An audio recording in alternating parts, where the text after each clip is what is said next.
BNP একটি মানবিক দল, সেটা বহিঃপ্রকাশ আমরা বিভিন্ন সময় দিয়ে এসেছি।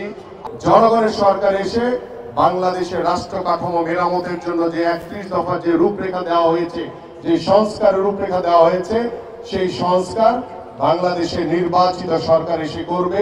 গত 17 বছর ধরে বাংলাদেশের যখনই কোনো ক্রান্তি লগ্ন উপস্থিত হয়েছে জাতির সামনে, সেটা করোনাকালীন সময় আপনাদের মনে আছে যে আমাদের বিএনপির ভারপ্রাপ্ত চেয়ারম্যান জনাব তারেক রহমানের নির্দেশনায় যখন স্বৈরাচার শেখ হাসিনা সরকারের অবৈধ মন্ত্রী এমপিরা এসি রুমের বাসায় বসে তারা শুধু বাংলাদেশের মানুষের মৃত্যু দেখেছে, কিন্তু তারা কিন্তু কেউ রাস্তায় গিয়ে বা সেই আক্রান্তকারীদের কাছে গিয়ে কখনো কিন্তু তারা সহানুভূতিও দেখায়নি।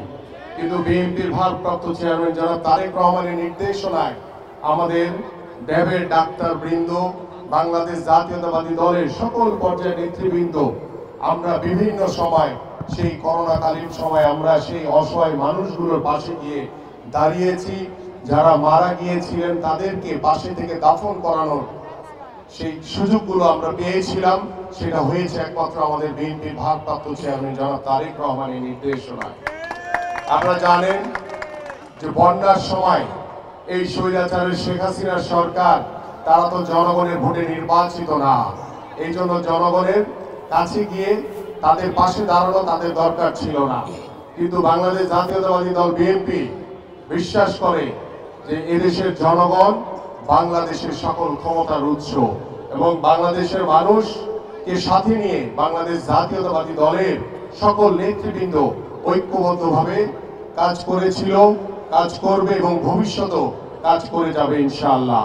এবং এই বন্যার সময় আমাদের বিএনপির ভারপ্রাপ্ত চেয়ারম্যান জনাব তারেক রহমানের নির্দেশনায় আমরা সেই গলা পর্যন্ত পানিতে ডুবে সেই অসহায় মানুষগুলোর পাশে গিয়ে দাঁড়িয়েছিলাম। কিন্তু এই গত 17 বছর স্বৈরাচাররা তাদের কাউকে কিন্তু কখনো সেই অসহায় মানুষগুলোর পাশে দেখা যায়নি, কারণ তারা জনগণের ভোটে নির্বাচিত ছিল না। তারা শুধু নিজেদের ক্ষমতাকে ধরে রাখার জন্য বাংলাদেশের রাষ্ট্রীয় প্রতিষ্ঠানগুলোকে ব্যবহার করে সেই প্রতিষ্ঠানগুলোকে ধ্বংস করে দিয়ে তারা জোর করে ক্ষমতায় বসেছিল।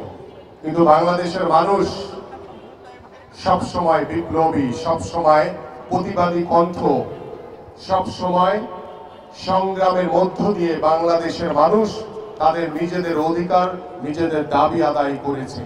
আমরা 1971 সালে দেখেছি মহান স্বাধীনতা যুদ্ধে, আমরা দেখেছি সেই 90-এর স্বৈরাচার বিরোধী আন্দোলনে আমাদের দেশনেত্রী বেগম খালেদা জিয়া কিভাবে সংগ্রাম করেছেন বাংলাদেশের গণতন্ত্র পুনরুদ্ধারের জন্য। এবং আমরা গত 17 বছর দেখেছি বিএনপির ভারপ্রাপ্ত চেয়ারম্যান জনাব তারেক রহমানের নেতৃত্বে বাংলাদেশের মানুষকে সাথে নিয়ে সংগ্রাম করে গত 5ই আগস্ট বাংলাদেশকে নতুনভাবে আমরা স্বাধীন করেছি, বাংলাদেশকে স্বৈরাচার মুক্ত করেছি। সেই স্বৈরাচার মুক্ত বাংলাদেশে আজকে আপনারা যারা মুক্ত আকাশে চলতে পারছেন, মুক্ত চিন্তা নিয়ে কথা বলতে পারছেন, মুক্তভাবে আপনারা আপনাদের মতামত প্রকাশ করতে পারছেন, কিন্তু কিছু আওয়ামী লীগ, এখন তো বাংলাদেশে আর কোনো আওয়ামী লীগ নাই, সবাই বিএনপি হয়ে গেছে। বিএনপি হয়েছে না? যারাই জিজ্ঞেস করেন কেউ কিন্তু বলে না ভাই আমি আওয়ামী লীগ করছি, সবাই বলে ভাই আমরা তো বিএনপি করছি। ওই যে নব্য বিএনপি, এই যে আওয়ামী লীগ, এই আওয়ামী লীগ বিভিন্ন জায়গায় দখলদারি, চাঁদাবাজি, লুটতরাজ করে বিএনপির উপরে দোষ চাপিয়ে দেওয়ার একটা অপচেষ্টা করছে। এই জন্য আপনাদেরকে সতর্ক থাকতে হবে প্রিয় নেতৃবৃন্দ, কারণ বাংলাদেশে কোনো স্বৈরাচারের স্থান নাই। বাংলাদেশের মানুষ এই গত 17 বছর এই স্বৈরাচারদেরকে কখনো ক্ষমা করবে না।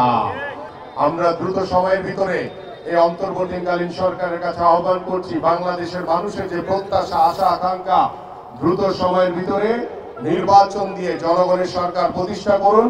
জনগণের সরকার এসে বাংলাদেশের রাষ্ট্র কাঠামো মেরামতের জন্য যে 31 দফা যে রূপরেখা দেওয়া হয়েছে, যে সংস্কারের রূপরেখা দেওয়া হয়েছে, সেই সংস্কার বাংলাদেশের নির্বাচিত সরকার এসে করবে, এই প্রত্যাশা ব্যক্ত করে আমি আমার বক্তব্য এখানে শেষ করছি।